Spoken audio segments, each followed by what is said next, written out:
సర్వాధికారి, సర్వసృష్టికర్త, జయరక్షకుడా, నీ ఘనమైన నామము కొరకే నిన్ను కొనియాడుతూ ఆరాధిస్తూ పూజిస్తూ నిత్యము ప్రభువా ఘనపరచబడుతున్న మా గొప్ప దేవా, ప్రపంచానికి ఏకైక దైవమా, నిన్ను కొనియాడుతూ నీ నామమును స్తుతిస్తూ దేవా, సృష్టికర్తను, రక్షకుడుగా, దేవుడుగా, ఇమ్మానుయేలుగా అయా మమ్మల్ని రక్షించి లోకంలో జీవవాక్యం చేత పట్టుకొని జ్యోతుల వలె నీ కొరకు జీవింపచేయడాన్ని చూపించింది కృప కొరకే నీకు వందనాలు.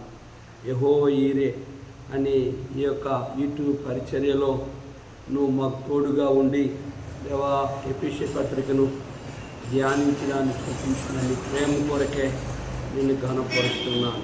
కేరళ రాష్ట్రంలో సువార్త అందని ప్రజల కొరకు ప్రార్థిస్తున్నాను. ఆ ప్రజలకి సువార్త అందినట్లుగా వారి రక్షణ కార్యం జరిగించు. మలబారులో ముస్లింలు లేక మప్పీలు అని పిలువబడి వారు రక్షణ కొరకు ప్రార్థిస్తున్నాను. ఉత్తర కేరళలో 7 లక్షల మంది ఉన్నారు. వారి యొక్క రక్షణ కొరకు ప్రభువును అంగీకరించుటకు, నరకం నుంచి వారి విడుదల కొరకు ప్రార్థిస్తున్నాను.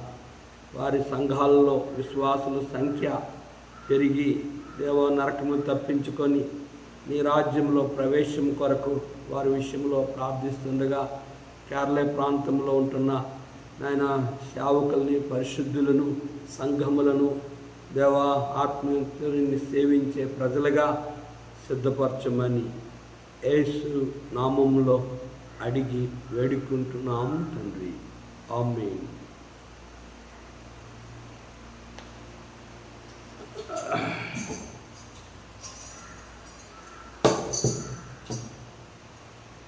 క్రీస్తు యేసు దయల ప్రభు, నీవే సృష్టికర్తవు, నీవే మా రక్షకుడవని హల్లెలూయా పాడెదను. క్రీస్తు యేసు దయల ప్రభు, నీవే సృష్టికర్తవు, నీవే మా రక్షకుడవని హల్లెలూయా పాడెదం.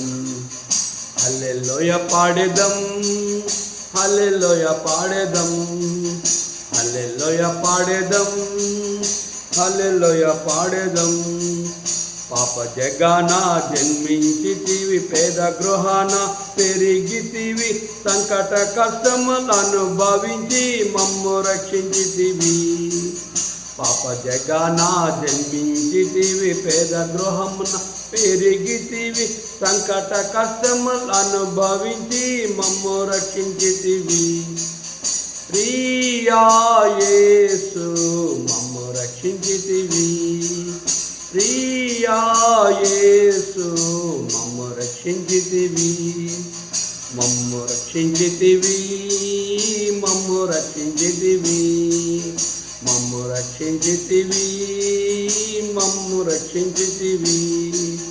జీవిత నావా తుఫాను చేత తల్లడిల్లగా ఒక్క మాటతో ఆజ్ఞాపించి తుఫాను నప్పి దారికి తెచ్చితివి. జీవిత నావా తుఫాను చేత తల్లడిల్లగా ఒక్క మాటతో ఆజ్ఞాపించి తుఫాను నప్పి దారికి తెచ్చితివి. ప్రియా యేసు దారికి తెచ్చితివి, ప్రియా యేసు దారికి తెచ్చితివి, దారికి తెచ్చితివి, దారికి తెచ్చితివి, దారికి తెచ్చితివి, దారికి తెచ్చితివి. ఎన్నో విధాల పోనట్టి నాదు పాపరోగము నీ వస్త్రమును ముట్టినంతనే అద్భుతముగా నివారణాయను. ఎన్నో విధాల పోనట్టి నాదు పాపరోగము నీ వస్త్రమును ముట్టినంతనే అద్భుతముగా నివారణాయను. ప్రియా యేసు నివారణాయను, ప్రియా యేసు నివారణాయను, నివారణాయను, నివారణాయను, నివారణాయను, నివారణాయను. ఉండెను.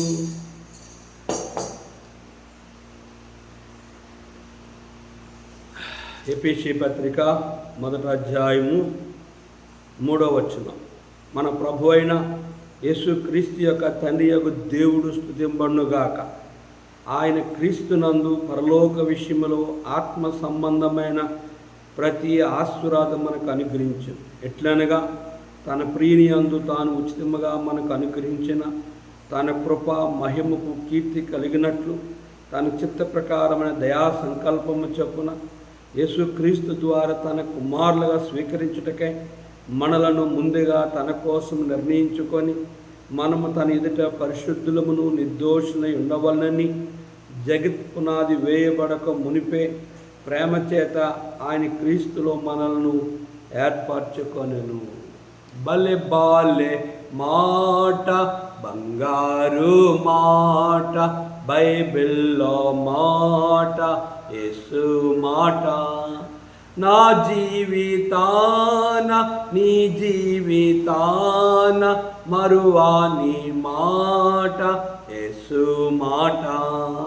నా జీవితాన నీ జీవితాన మరువాని మాట, యేసు మాట. ప్రభునందు ప్రియమైన దేవుని సేవకులకు, పరిశుద్ధులకు, మా ప్రియ దేశీయులైన అన్యజనులైన వారు ప్రభు యేసుక్రీస్తు వారిని మమ్మల్ని ప్రేమించి దేవుని వాక్యం వింటున్న మీ అందరికీ ప్రభు నామములో వందనాలు లేదా శుభములు తెలియజేస్తున్నాం. కనుక దేవుని యొక్క వాక్యపు వెలుగులో మరొక పర్యాయము మనము ప్రభువుకి అప్పగించుకుందాం. ఒక విన్నపము. కనుక మా దత్తరేజర మండలం, విజయనగరం జిల్లా దత్తరేజర మండలంలో కనుక గుచ్చిం అనే గ్రామంలో వారి యొక్క ఒక అమ్మాయి ఉంది. వారు కన్నవారు రామచంద్రపురం పట్టణ చింతల వలస జగన్నాథపురము. అయితే వారి అత్తవారు గుచ్చిమి. ఆ గ్రామంలో ఒక అమ్మాయికి మొదట ఒక అబ్బాయి చనిపోయాడు. ఇప్పుడు ఒక పెద్ద పాప ఉంది. ఇప్పుడు రెండవ పాప, మూడవ పాపకి మరి ఆమె శరీరంలో అవయవాలు, కాలు, చేతులు, నోరు ఏమీ పని చేయవు. గత కాలంలో మరి ఒక అమ్మాయికి పునర్వ అనే అమ్మాయికి కూడా 16 కోట్లు పెట్టి ఇంజెక్షన్ వేస్తే ఆ బిడ్డ బాగుపడ్డది. ఇప్పుడు అదే వ్యాధి ఈ బిడ్డ కొరక కూడా వచ్చింది. మరి ఆ తల్లిదండ్రులు సాధారణమైన వాళ్ళ నాన్నగారు మామూలుగా ప్రైవేట్ జాబ్ చేసుకునే వ్యక్తి కనుక అన్ని కోట్ల రూపాయలు పెట్టి ఆ బిడ్డకి ఇంజెక్షన్ ఇవ్వలేరు. కనుక వారు రాష్ట్రమంతా ముఖ్యమంత్రుల్ని, గొప్ప వాళ్ళు, పెద్ద పెద్దోళ్ళని వారిని కలిసి వారు సహాయము అర్జిస్తూ ఉన్నారు. ఆ బిడ్డ ఆ యొక్క ఇంజెక్షన్ వేసినట్లుగా అందరూ ప్రార్థించండి. రెండవది, ఎవరైనా వారికి సహాయం చేయాలంటే యెహోవా ఈరే అనే మరి నా యొక్క గ్రూప్లో ఆ ఫోటో పెట్టాం. వారు ఆ తల్లిదండ్రులు వాడే మాటలు, ఆ ఫోటో, వాళ్ళ ఫోన్ నంబరు దాంట్లో ఉంది. వారిని సంప్రదించండి.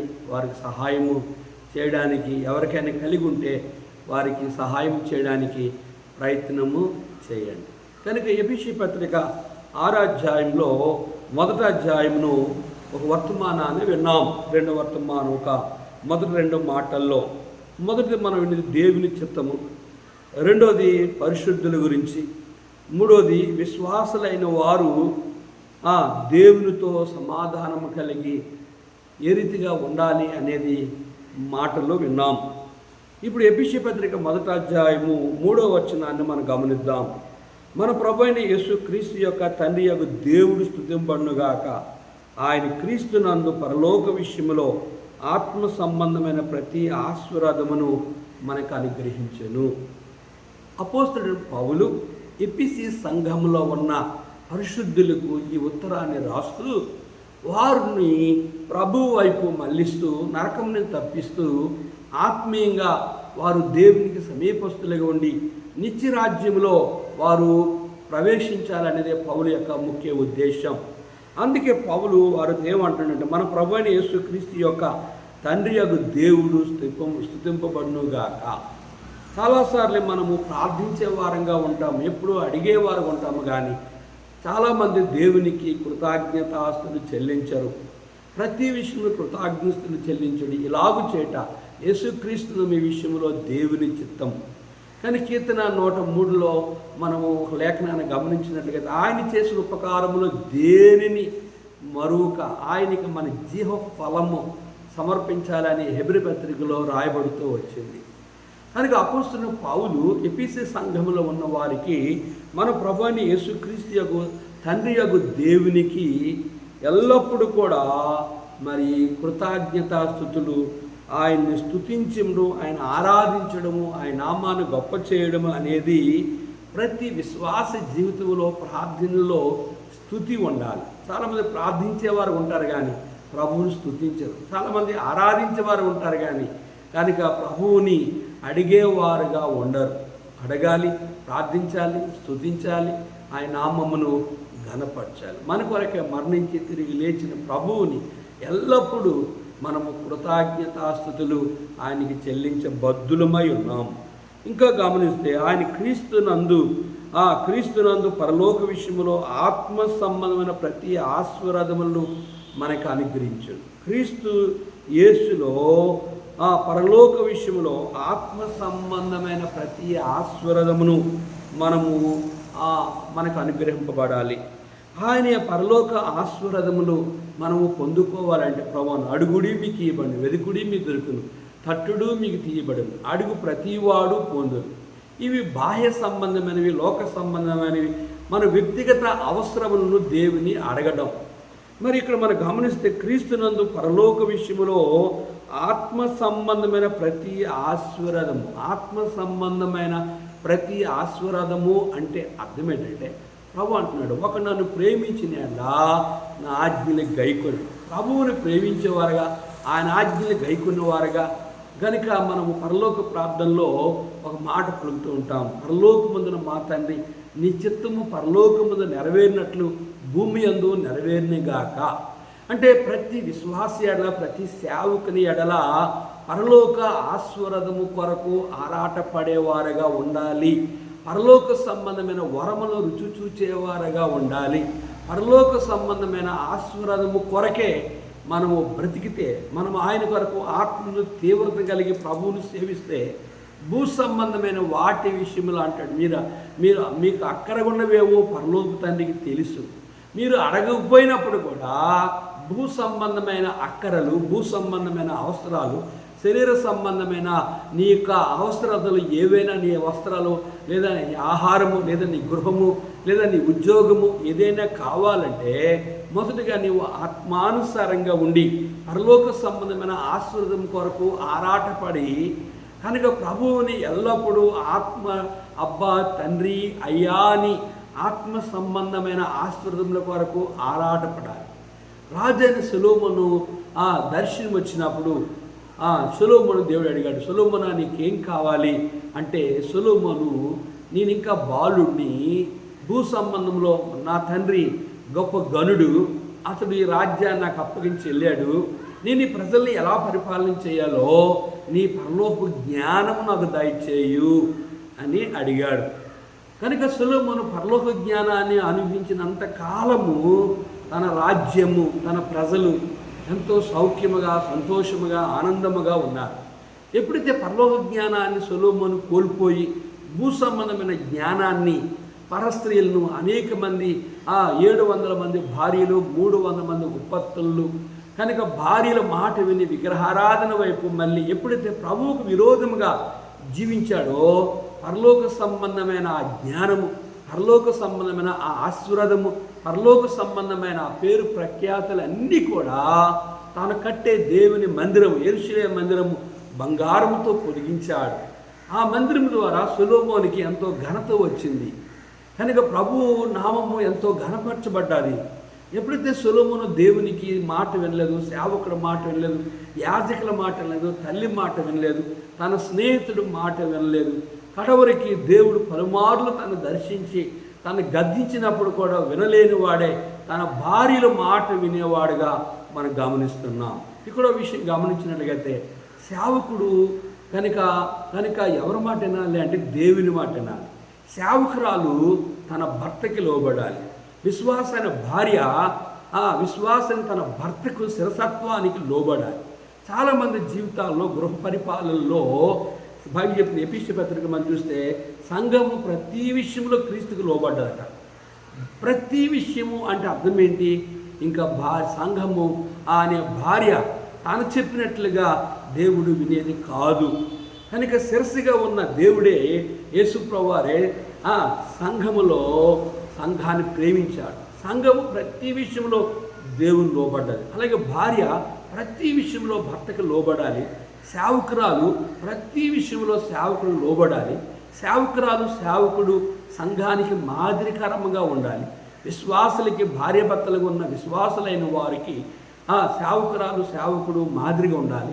విశ్వాసులైన భార్యాభర్తలు వారు వెనుకొచ్చిన తరానికి మాదిరికరంగా ఉండాలి. చాలామంది గృహాల్లో యెజబేలు వలె కనుక స్త్రీ పరిపాలన. యెజబేలు కూడా ఆహాబుని మీసమే ఉంది ఆహాబుకి, ఈమె మీసం ధరించుకొని ఆమె భర్తగా ఉండి తన రాజ్యాన్ని పరిపాలన చేసి నాశనానికి కారకరాలుగా ఉన్నారు. నేటిదినాని విశ్వాస గృహాలలో కూడా కనుక మనం పితరురాలైన శారా అబ్రహాముని యజమానుడని పిలుచు అబ్రహాముకి లోబడుతూ వచ్చింది.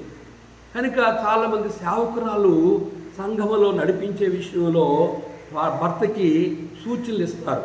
మాట ద్వారా, చూపు ద్వారా, గుర్తుల ద్వారా ముందుగా ఇంట్లో హెచ్చరికిస్తారు. ఇది చెప్పు, అది చెప్పు, టైంకి ముగించు, అలా మన గురించి ఎక్కువ చెప్పు అని ఎక్కువగా వాళ్ళు అక్కరలు సంఘములో ప్రకటించుకొని విశ్వాసం ద్వారా ఆశించేవారుగా ఎక్కువ మంది అగపడుతూ ఉన్నారు.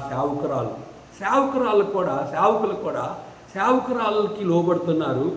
కనుక సంఘమైన భార్యాభర్తలైన విశ్వాసులు సేవకుని చూసి ఏం నేర్చుకుంటారు? సేవకురాలు చూసి ఏం నేర్చుకుంటారు? ఏమీ నేర్చుకోరు. వారు తప్పులు వీళ్ళకి కనిపిస్తాయి. కనుక బైబిల్ సెలవిస్తుంది, మనం పరలోక సంబంధం ఆశీర్వాదము కొరకే మనం ఆరాటపడినప్పుడు భూ సంబంధమైన నీ అక్కర ప్రతి అవసరత ఫిలిప్పీ 4:19 ప్రకారంగా క్రీస్తు యేసు మహిమలో ప్రతి అవసరత ఆయన్ని తీర్చగలిగేవాడుగా ఉంటాడు. యాకోబు అందరినీ పంపించాడు. తన భార్యని, తన బిడ్డలను, తన అన్నకి దశమ భాగం పంపించాడు. కానీ యాకోబు హృదయంలో మనశ్శాంతి లేదు, నెమ్మది లేదు, భయము, ఆందోళన కలిగినప్పుడు దేవునితో పోరాడుతూ వచ్చాడు. అబ్బు అన్నాడు, నువ్వు దేవునితో పోరాడావు, మనుషులతో పోరాడావు, ఇకబట్టి నీ పేరు యాకోబు కాదు, నీ పేరు ఇశ్రాయేలు అని చెప్పి పరలోక సంబంధమైన ఆశీర్వాదముతో దేవుడు యాకోబుని గనుక మొదటగా బేర్షెబాలో అతనికి దర్శనం ద్వారా మాట్లాడాడు. తిరిగి వచ్చినప్పుడు యాకోబుని మరలా యబ్బోకు రేవు దగ్గరే ప్రభు తన ఒంటరిగా చేసి ప్రభు మీద ఆధారపడే వ్యక్తిగా చేసినప్పుడు తనని చంపడానికి వచ్చిన 450 మందితో తన అన్న గుంపుగా వచ్చిన వ్యక్తి చంపకుండా ముద్దు పెట్టి తిరిగి వెళ్ళిపోయాడు. కారణం ఏంటి అంటే యాకోబు పరలోక సంబంధమైన దేవుణ్ణి ఆశ్రయించాడు. చాలామంది జీవితాల్లో దేవుని ఆశ్రయించకుండా సంస్థల్లో వారినో, డబ్బున్న వారినో, సంఘములో ఉద్యోగస్తులను, సంఘములో డబ్బున్న వారి మీద ఎవరెవరు మనీ ఆర్డర్లు పంపిస్తారు, ఎవరెవరు డబ్బు పంపిస్తారు, ఎవరెవరు వారికి సహాయం చేస్తారో దేవుని మీద వారు కనుదృష్టి పోయి సహాయం చేసిన మనుషుల మీదే వారు ఆధారపడేవారుగా మనకు అగపడుతున్నారు. అటువంటి వారం కాకుండా యాకోబు వలె దేవుని మీద మనము ఆధారపడము నేర్చుకోవాలి. ఇక్కడ ఇంకో 4వ వచనం గమనించినట్లుగా అయితే చూడండి, ఆయన క్రీస్తునందు పరలోక విషయములో ఆత్మ సంబంధమైన ప్రతి ఆశీర్వాదం మనం పొందుకోవాలి. అందుకే ఆదికాండము 12 అధ్యాయంలో అబ్రహాం బయలుదేరాడు. 13వ అధ్యాయంలో దేవుడు ఆత్మానుసారంగా దేవుడు అబ్రహాముని పరలోక సంబంధమైన విషయాలతో ఆశ్రయించాడు. భూ సంబంధమైన వాటి ద్వారా వారు నివసించడానికి ఆ భూమి చాలలేదు. వారు కలిగిన పశువాదులు, గొర్రెలు, ఎడ్లు, వంట్లు, గాడిదలు, డబ్బు, బంగారము, వెండి. కనుక గొప్ప ధనవంతుడిగా, రాజుగా అతన్ని అభిషేకిస్తూ వచ్చాడు. కారణం ఏంటంటే అబ్రహాము దేవుని పిలుపు విన్నాడు, అబ్రహాము దేవుని మాట విన్నాడు, అబ్రహాము దేవుని మాట విని బయలుదేరాడు. అబ్రహాము తన స్వజన్ని, తమ స్వజాతిని, తమ బంధువులైన వారిని విడిచిపెట్టి తను పిలిచిన దేవుని వెంబడించాడు గనక ఆయన్ని తలగా ఉంచాడు కానీ తోకగా ఉంచలేదు. ప్రియ సహోదరి, ప్రియ సహోదరుడా, ప్రియ దేవుని సేవకులారా, పరిశుద్ధులారా, అబ్రహాము చూసిన దేవుణ్ణే, కనుక యాకోబు చూసే దేవుణ్ణే మనము చూడగలిగి పరలోక సమున ఆశీర్వాదం కొరకు మనం ఆరాటపడినట్లుగైతే, ఆయన మీద ఆశపడి దుప్పే నీటి వాగుల కొరకు ఆశపడినట్లు, దేవా నా ప్రాణముని కొరకు ఆశపడి అటువంటి ఆశ కలిగిన వారుగా మనం జీవిస్తే పరలోక సమున ఆశీర్వాదం ఉంటుంది, భూ సంబంధమైన ఆశీర్వాదము కూడా మనము అనుభవిస్తాం. 4వ వచనంలో ఎట్లనగా తన ప్రియుని యందు తాను ఉచితముగా మనకు అనుగ్రహించిన తన కృపా మహిమకు కీర్తి కలుగునట్లు. గమనించారా? తన ప్రియుని యందు తాను ఉచితముగా మనకు అనుగ్రహించిన తన కృపా మహిమకు కీర్తి కలగాలి. కనుక తనకు నిత్యము ఆయన కీర్తించాలి, నిత్యము ఆయన ఘనపరచాలి, నిత్యము ఆయన కొనియాడాలి, నిత్యము ఆయన ఆరాధించాలి, నిత్యము ఆయన నామమును గొప్ప చేయాలి. మన నోట ఎప్పుడు కృతజ్ఞత, ఎప్పుడు థ్యాంక్స్, ఎప్పుడు ప్రభువుని ఆరాధించి హృదయం నిండుగాను బట్టి నోరు మాట్లాడుతూ ఉంటారు. చూసి తన ప్రియుని యందు తాను ఉచితముగా మనకు అనుగ్రహించిన తన కృపా మహిమకు కీర్తి కలగాలి. కనుక దేవుని వాక్యము ఎట్లా ప్రకటించాలని బైబిల్ సెలవిస్తుంది. 1 కొరింథీ పత్రిక 9వ అధ్యాయంలో పౌలు ఇక్కడ ఒక చక్కని మాట చెబుతూ వచ్చాడు. చూడండి 16వ వచనం, నేను సువార్తను ప్రకటించుచున్నాను, నాకు అతిశయ కారణము లేదు, సువార్త ప్రకటింపవలసిన భారము నా మీద మోపబడి ఉన్నది. అయ్యో, నేను సువార్త ప్రకటింపకపోయిన ఎడల నాకు శ్రమ, ఇది నేను ఇష్టపడి చేసిన ఎడల నాకు జీతము దొరుకును.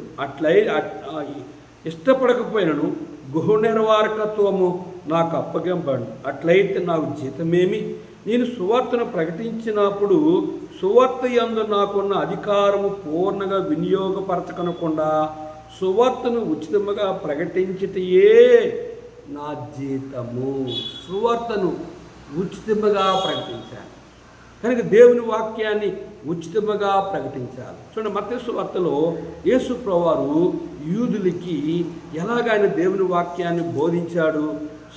పరిచయులు, సద్దూకాయులు లేదా వాళ్ళు ఏ రీతిగా బోధ చేశారు, యేసు ప్రభువారు ఏ రీతిగా వారికి దేవుని వాక్యాన్ని ఖండితంగా బోధించాడంటే చూడండి, ఒక మాట చదువుకుందాము. 7వ అధ్యాయం, మత్తయి సువార్త 7వ అధ్యాయము 28వ వచనం. యేసు ఈ మాటలు చెప్పి ముగించినప్పుడు జనసమూహములు ఆయన బోధకు ఆశ్చర్యపడుచుండిరి. ఎలానగా ఆయన వారి శాస్త్రుల వలె కాక అధికారము గల వాని వలె వారికి బోధించును. శాస్త్రుల వలె పాపులర్ అన్ని సందాలు ఇచ్చిపోండి, వారు చెబుదరే కానీ చేయరు. చాలామంది సేవకులు, విశ్వాసులు కనుక బోధ అనేది సాప కింద నీరు రకంగా వెళ్ళకూడదు. ఉపదేశించాలి, బోధించాలి, ఖండించాలి, గద్దించాలి, ప్రేమించాలి, కనుక ఉపదేశించాలి. కనుక దేవుని వాక్యాన్ని ఉన్నట్టుగా బోధించాలి.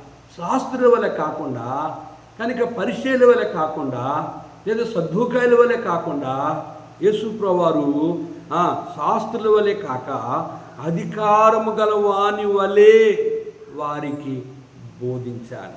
ఎప్పుడైతే దేవుని వాక్యమును ఉచితంగా ప్రకటించాలి, ఆ ఉచిత ప్రకటనలో అధికారమును కలిగి దేవుని అధికారం. ఇక్కడ మన మాట గమనించినట్లయితే చూడండి, ఇక్కడ ఒక మాట మనం చదువుకున్నప్పుడు ఈ మాటలో ఒక మాట మనకు కనిపిస్తుంది. 1 కొరింథీ 9వ అధ్యాయంలో పౌలు వారికి ఏం చెప్తూ వచ్చాడు, ఎట్లా ఈ దేవుని వాక్యాన్ని బోధించాలంటూ చూడండి 9వ వచనంలో ఇక్కడ మాట గమనిస్తే చూడండి 10వ వచనం.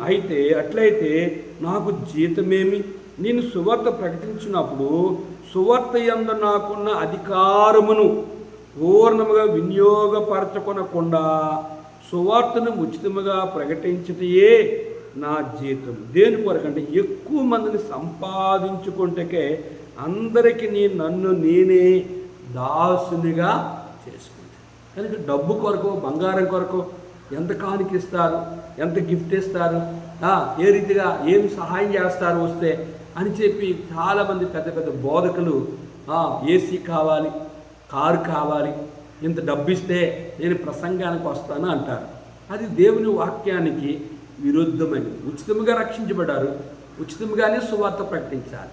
వాళ్ళు ఏమైనా ఇస్తే, వాళ్ళు సంతోషం తృప్తితో ఇస్తే నువ్వు దాన్ని అంగీకరించాలి. సాయిలన్న అనే ఒక దైవజనుడు ఒక సభలకు వెళ్ళి 3 రోజులు వాక్యం చెప్పాడు. ఆయన వెళ్ళిపోయినప్పుడు ఆ సేవకుడు ఒక కవర్ ఇచ్చాడట. కనుక ఆ కవర్ ప్రార్థన చేసి వెళ్ళిపోయాడు. ఆయన తీసి ప్రార్థన చేసి ఆ బస్ ఛార్జీకి ఇద్దామని చూస్తే దాంట్లో డబ్బులు లేవు, కానుక లేదు, గిఫ్ట్ లేదు.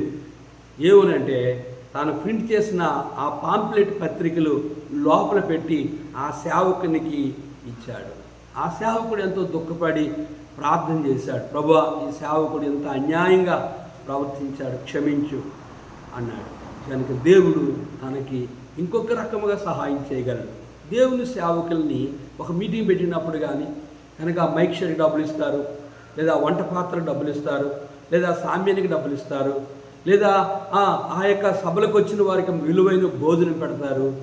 సేవకులను గౌరవించేవారుగా, ప్రేమించేవారుగా, వారికి అడగకపోయినప్పుడు కూడా వారికి మంచి కానుకిచ్చి సంతోషంగా వాళ్ళని పంపించేవారుగా మన దేశంలో చాలామంది తక్కువగా, హీనముగా, ఏదో ఇచ్చామంటే ఇచ్చామా అన్నట్లుగా దేవుని సేవకుల్ని దుఃఖపెట్టి బాధపెట్టి పంపించేవారు చాలామంది ఉన్నారు.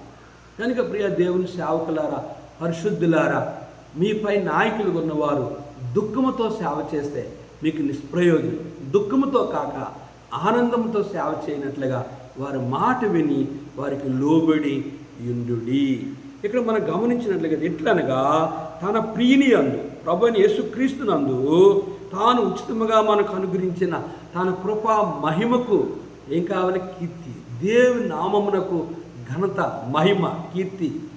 ఆయన నామమును గొప్ప చేయాలి. నిన్ను బట్టి దేవుని నామము అన్యజనుల మధ్య దూషింపబడకూడదు అనేది దీని యొక్క అర్థం. తన చిత్త ప్రకారమైన దయా సంకల్పము చొప్పున, తన చిత్త ప్రకారమైన దయా, దేవుని చిత్తమును ఎరగాలి.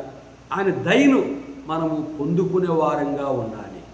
దేవుని చిత్తం ఎరగకుండా ఏ ఒక్కరు కూడా ఆయన దయను పొందుకోరు. దేవుని చిత్తాన్ని ఎరగలేని వారు ఆయన దయని కూడా ఇతరులకి పంచిపెట్టలేరు. కనుక ప్రియ సహోదరి సహోదరుడా, నీ ఇల్లు కట్టాలన్నా, పెళ్లి చేయాలన్నా, భూమి అమ్మాలన్నా, భూమి కొనాలన్నా, నువ్వు పరిచర్కి ఎక్కడికి వెళ్ళాలన్నా, ఎక్కడ సేవ ప్రారంభించాలన్నా, నువ్వు ఇంటి నుంచి బయటికి వెళ్ళాలన్నా దేవుని చిత్తం ఎరుగుండాలి. కనుక తన చిత్త ప్రకారమైన దయా సంకల్పము చొప్పున, దయా ఆయన సంకల్పంలో నీ సేవ, నీ కుటుంబము, నీ వ్యక్తుల జీవితము ఉండాలి అనేదే ఆయన ఉద్దేశం.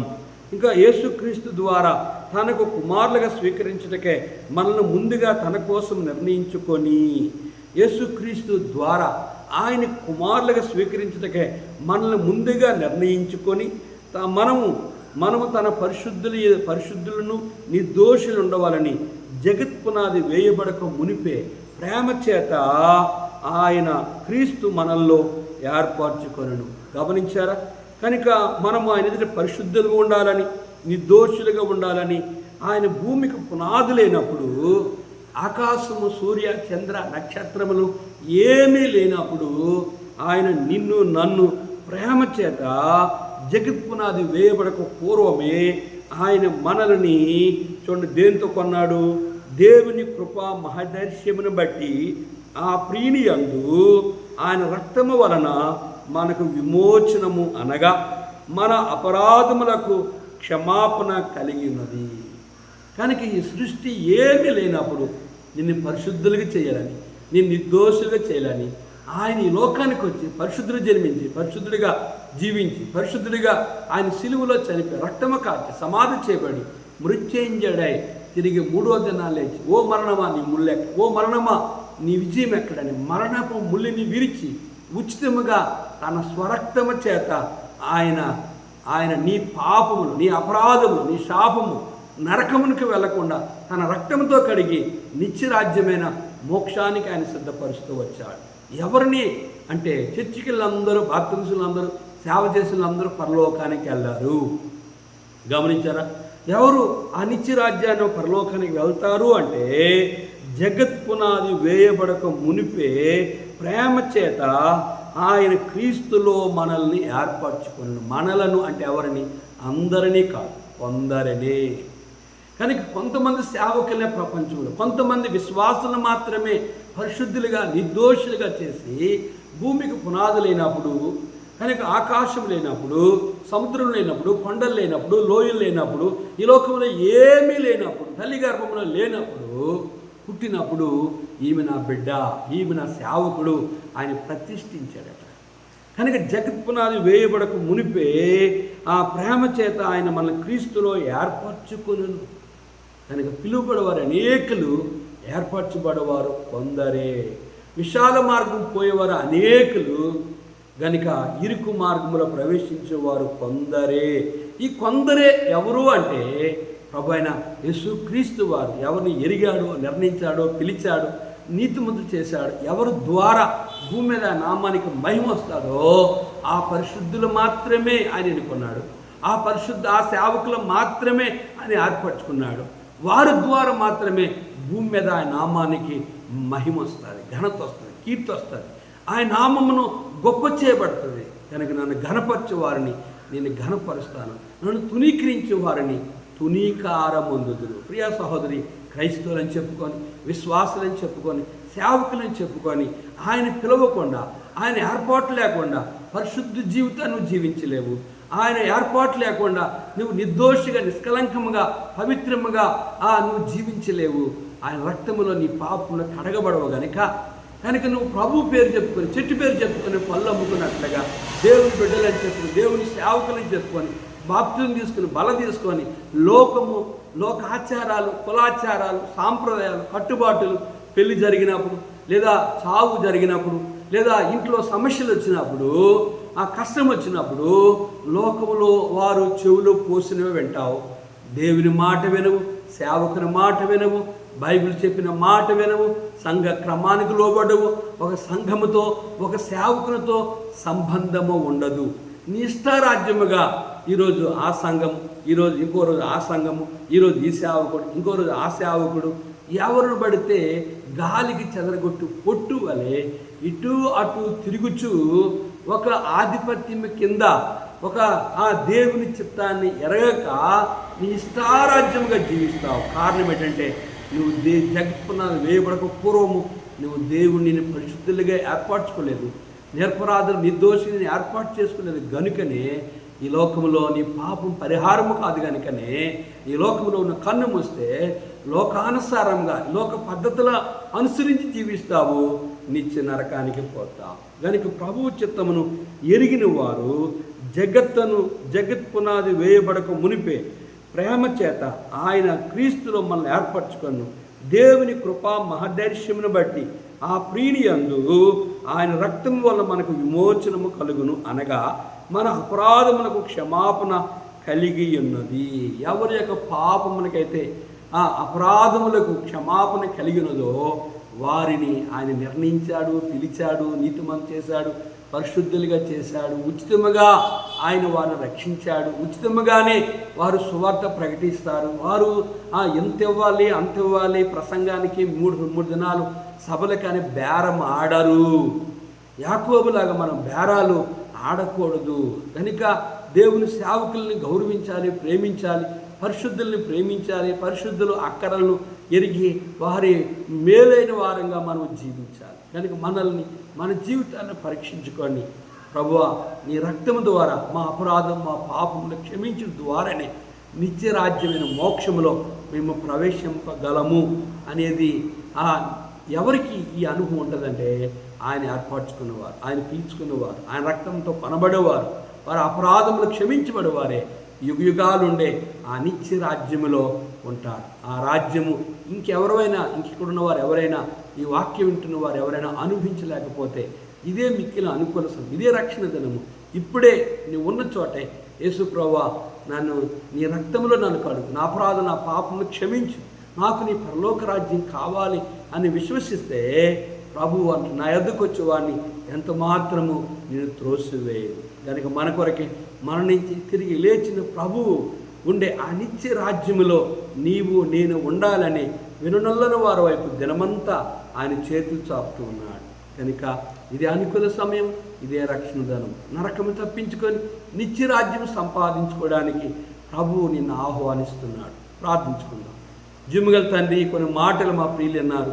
నీ ఏర్పాట్లు ఉన్న వారిని రక్షించు దేవా. ఉచితమైన రక్షణ దేవా, నీ రక్తంలో వారి అపరాధముల క్షమాపణ కలిగి నీ రాజ్యం కొరకే సిద్ధపరచు. ఎవరైతే నీ దాసులు పరిశుద్ధులు జగత్పునాది వేయబడకుండా ఎన్నుకొని నిర్ణయించుకొని పిలిచావో వారు నీ రాజ్యంలో యుగయుగాలు భూమి మీద పరలోకములో నీకు మహిమ కలిగే వ్యక్తులుగా వారిని సిద్ధపరచడానికి ఇష్టపడినందుకు నిన్ను ఘనపరుస్తూ యేసు నామములో అడిగి వేడుకుంటున్నాము తండ్రి. ఆమేన్. మన పరమ తండ్రి దేవుని ప్రేమ, కుమారుడైన యేసుక్రీస్తు వారి కృపయు, పరిశుద్ధాత్మిక అన్యోన్య సహవాసం తను ప్రేమించు వారికి కూడా మనెల్లరికను తోడుండి ఆశీర్వదించునుగాక. ఆమేన్. క్రీస్తు యేసు దయల ప్రభు, నీవే సృష్టికర్తవు, నీవే మా రక్షకుడవని హల్లెలూయా పాడేదం. క్రీస్తు యేసు దయల ప్రభు, నీవే సృష్టికర్తవు, నీవే మా రక్షకుడవని హల్లెలూయా పాడేదం. హల్లెలూయా పాడేదం, హల్లెలూయా పాడేదం, హల్లెలూయా పాడేదం, హల్లెలూయా పాడేదం. రైతులు